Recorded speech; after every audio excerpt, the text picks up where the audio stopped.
Oi, meu nome é Lívia, eu sou sua terapeuta holística e o tema de hoje vai ser mais filosófico. A gente vai falar sobre verdade.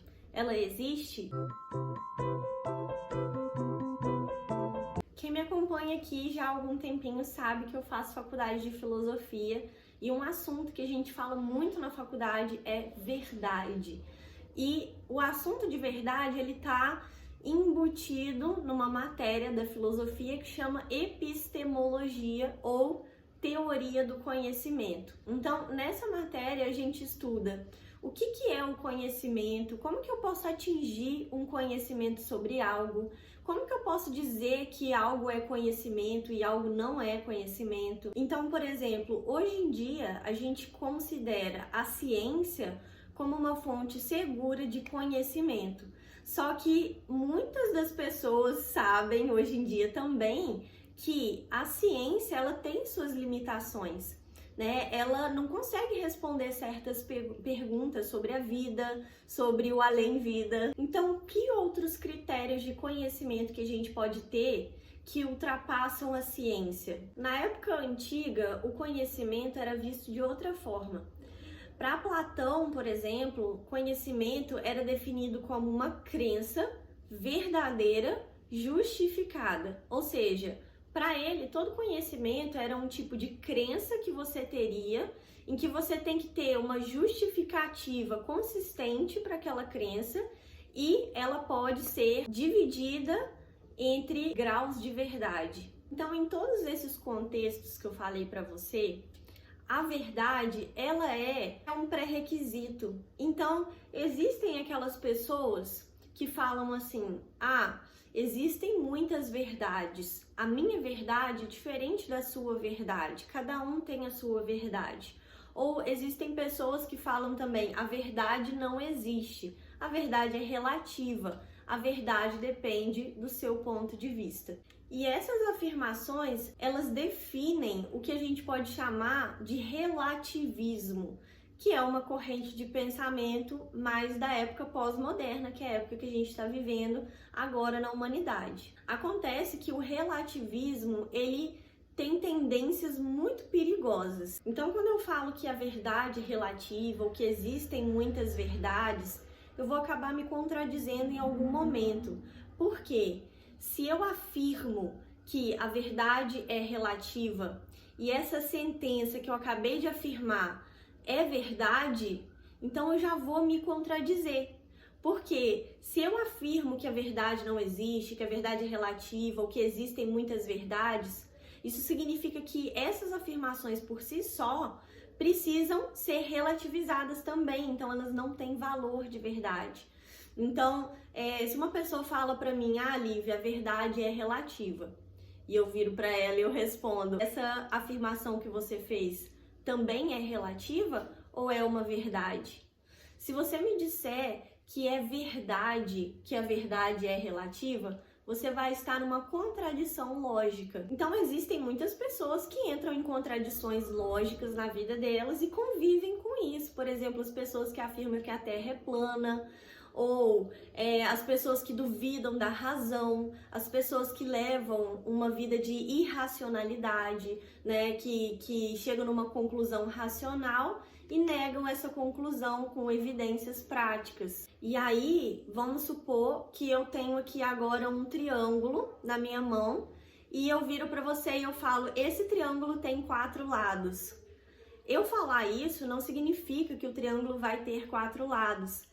A verdade é que o triângulo tem 3 lados, e mesmo que eu escolha achar que ele tem 4 e que eu viva em função dessa proposição na minha vida prática, isso não significa que a verdade vai deixar de existir. Então é muito importante que a gente entenda, né, que mesmo quando a gente deixa de olhar para a verdade, ou quando a gente não escolhe não olhar para a verdade, isso não significa que ela deixa de estar lá. Ou seja, 2 mais 2 sempre vai ser 4, 3 mais 5 sempre vai ser 8. Acontece que nem tudo na vida a gente consegue ter uma sequência lógica de explicação. Por exemplo, eu não consigo explicar com lógica um sentimento ou uma parte minha que é emocional. Porque a emoção tem razões que a própria lógica desconhece. Então, quando eu entro pro antro da subjetividade, essa questão da verdade, ela começa a criar um problema maior. Porque quando eu tenho um problema interrelacional entre duas pessoas que se relacionam, eu não vou ter ali uma sequência lógica para descrever e resolver o problema, porque eu vou ter duas subjetividades se relacionando entre si. Então, entre aquelas pessoas falando, tudo é questão de opinião, a verdade é uma questão de ponto de vista. E isso moralmente, eticamente falando, é muito perigoso, porque a pessoa pode começar a relativizar crimes ou ideologias fascistas e extremas. E aí, na epistemologia, a gente estuda alguns pré-requisitos que fazem com que uma situação possa ser considerada verdadeira. Então, os 3 pré-requisitos da verdade são verdade como correspondência, verdade como coerência e verdade como utilidade. O pré-requisito da verdade como correspondência é o mais utilizado na ciência. Isso significa que uma proposição, ela tem uma correspondência com a realidade material e física. Ou seja, ela corresponde ao estado do mundo que essa verdade se refere. Então, na ciência, ela propõe proposições que se referem ao estado do mundo material. Para eu considerar a verdade como coerência, eu tenho que ter uma proposição que é coerente com todo o sistema de outras proposições coerentes. Então, tem que haver já um sistema de proposições ali que eu esteja lidando, e essa nova proposição que é o que eu quero aplicar na realidade, ela tem que estar coerente com aquilo que eu já conheço. Então, por exemplo, eu tenho certeza que eu sou um ser humano e que eu vou morrer um dia.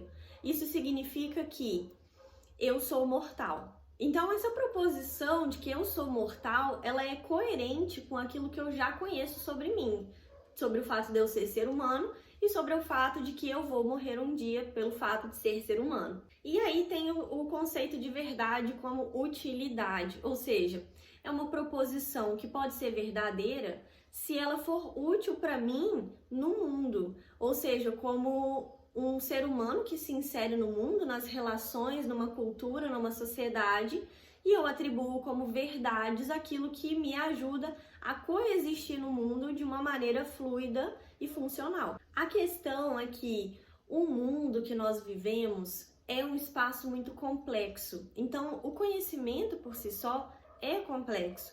Acontece que a verdade, ela está sempre inserida no mundo, nas situações, em todos os locais a verdade está inserida.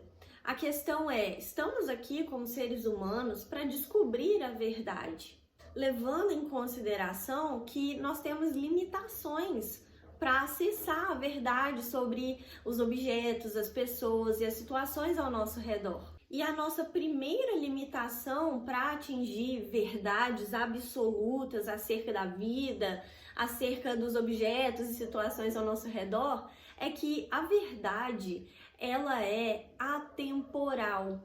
Ou seja, algo que é verdadeiro nunca pode deixar de ser verdadeiro, porque se deixa de ser verdadeiro é porque não era verdade em primeiro lugar. Se eu posso falsear uma verdade, é porque aquela verdade não é verdadeira o suficiente. Então, como nós temos um corpo, né, somos seres humanos e estamos aqui na Terra por tempo limitado, a gente não consegue atingir a verdade absoluta sobre tudo que nos cerca, exatamente pelo fato de que essa verdade é atemporal e as nossas capacidades de conhecimento são temporais, porque nós estamos inseridos no tempo.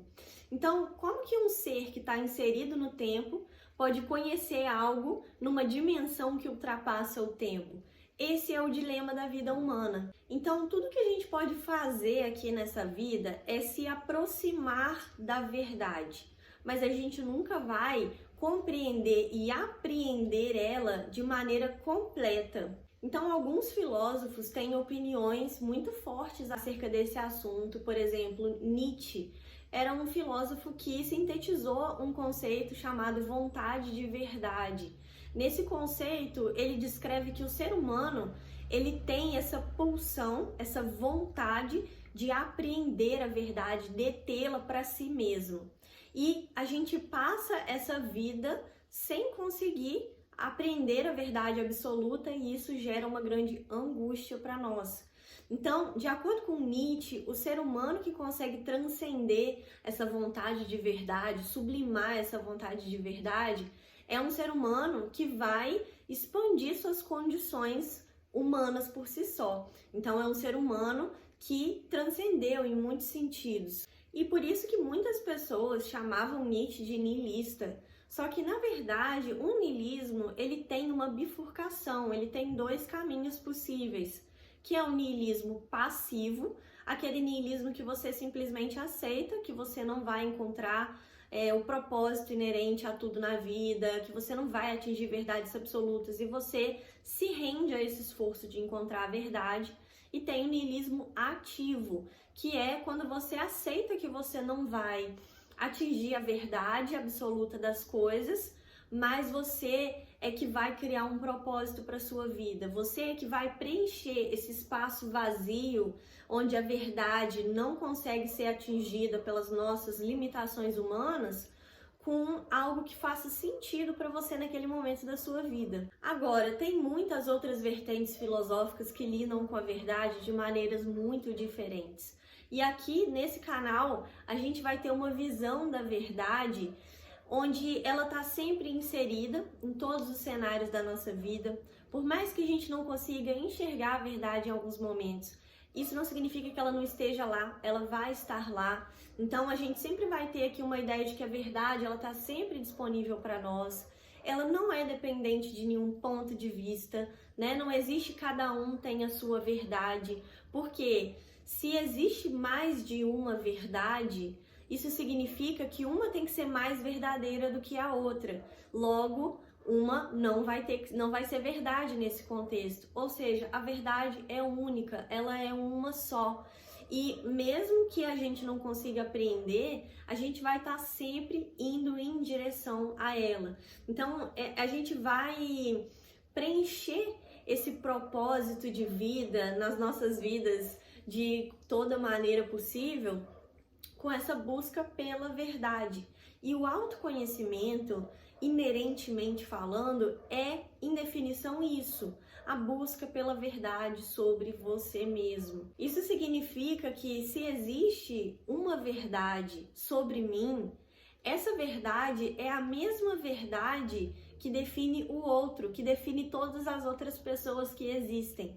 Se existe apenas uma verdade acerca de quem eu sou, essa verdade se aplica a todos os outros seres humanos e a todos os outros seres vivos. Ou seja, encontrar a verdade sobre você no autoconhecimento é encontrar aquele ponto onde você e o outro estão conectados, onde não há separação. Por isso que nos relacionamentos, né, onde a gente entra ali com a subjetividade, onde fica mais desafiador de encontrar a verdade, assim, a gente sempre vai levar em consideração que a verdade sobre mim e a verdade sobre o outro é aquela verdade que nos une como um só, que nos une, não que nos separa. E isso também significa que a forma como o outro me vê pode não ser a forma mais verdadeira, porque se ele não encontrou a verdade dentro dele, ele não vai conseguir enxergar essa verdade em mim.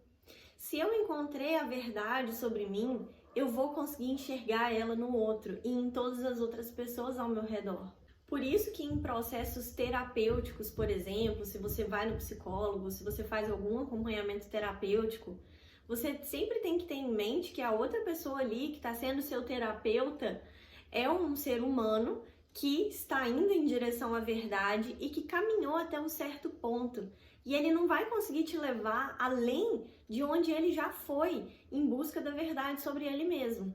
Por isso que as pessoas só conhecem umas às outras na medida em que elas conheceram elas mesmas em primeiro lugar. E você até pode afirmar que cada um tem a sua verdade, mas isso não significa que a verdade deixe de ser uma só, que ela deixe de permear todos os seus relacionamentos, situações do seu passado, presente e futuro. E se você tiver uma visão diferente do outro acerca de um fato, isso não significa que a verdade vai deixar de existir. Ela sempre vai estar inserida em todas as situações, objetos e pessoas ao seu redor. Basta você estar comprometido com a busca pela verdade que você vai estar se aproximando dela.